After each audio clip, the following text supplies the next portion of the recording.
चिरां जिल्ला दुलाराय बर' फरायसा आफाद आरो काजलगाव दख'रा दुलाराय बर' फरायसा आफादनि 19थि जि थान्दै जख'न्थाइ बे बोसोराव जोङो काजलगाव दख'रा एबसुनि सिङाव थानाय जि दांथल इउनिट एबसु बांगालदबा होननाय जायगायाव जानुवारि फार्स्ट उइकनि 5, 6, 7 बे सानथामनि हाबाफारिजों जोङो खुंफुंनायनि जे लाहार फाहार बियो सोलिबाय थादों। मैया 5 तारिखनिफ्राय जागायबाय आरो दिनै चिरां जिल्ला एबसुनिया 6 तारिख आरो 7 तारिख साननैनि जों गाजा गोमजायै फालिनायनि जे हाबाफारि बियो जोङो अलरेडि सेटेल जाखानाय।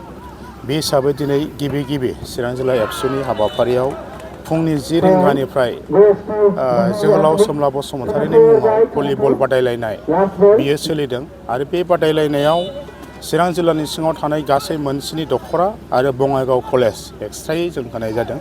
गासै 9 टीमनि गेजेराव जि बादायलायनाय बियो सोलिगासिनो दं दा नैबे गेवलां बोथोराव आरो बेजों लोगोसे समानैनो जोंनि चिरां जिल्लानि सिङाव थानाय बे गासै 7टा दख'रा आरो बङाइगाव कलेज गासै 8टा टीम लानानै गायदे आरो हेलेना बिथांमोननि मुङाव जोंनि जे काबादि बादायलायनाय बियो सोलिबाय थादों।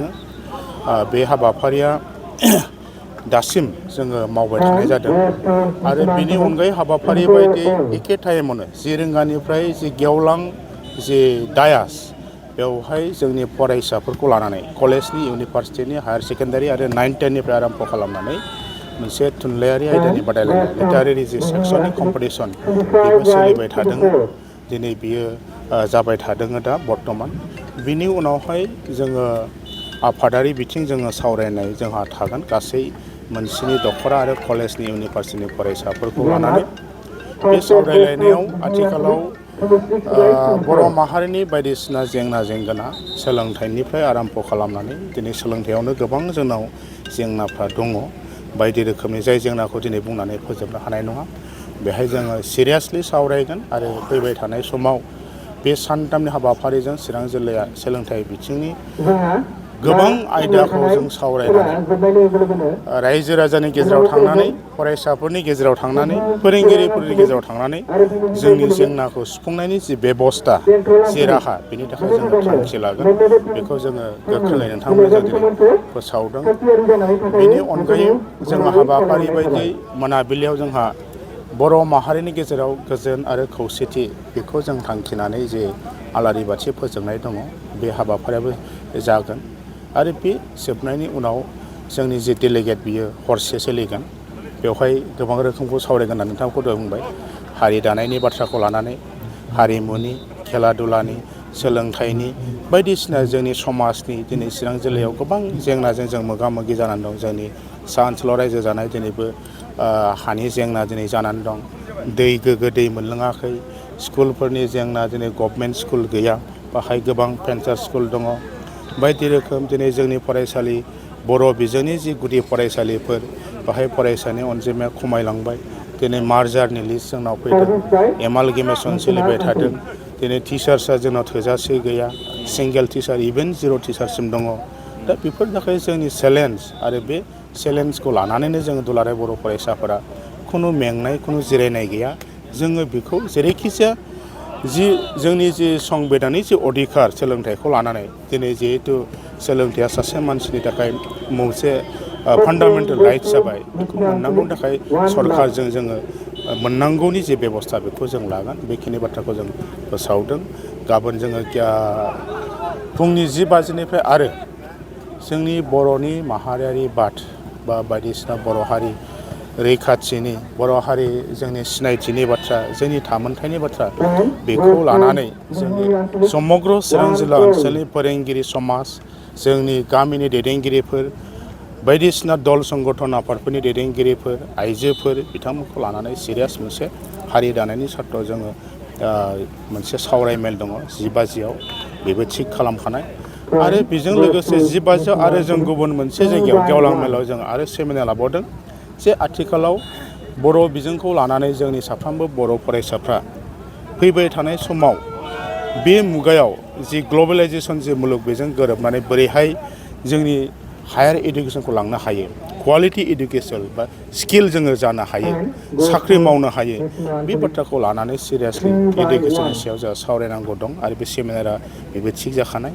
बेखिनि बाथ्राखौ रायजो राजानिसिम जों नोंथांमोननि गेजेरजों फोसावदों। बेनि उनाव जोङो 1 रिंगानिफ्राय गाबोन जोबथा हाबाफारि हिसाबै गेवलां मेल दं आरो बे गेवलां मेलाव जोंनि दुलाराय बर' फरायसा आफादनि मानाव गेदेर दिपेन बर' आफादगिरि बिथाङा बाहागो लाफैगोन। बिटिआरनि CEM गाहाय मावफुंगिरि मानाव गेदेर प्रमद बर' बिथाङा बाहागो लाफैगोन।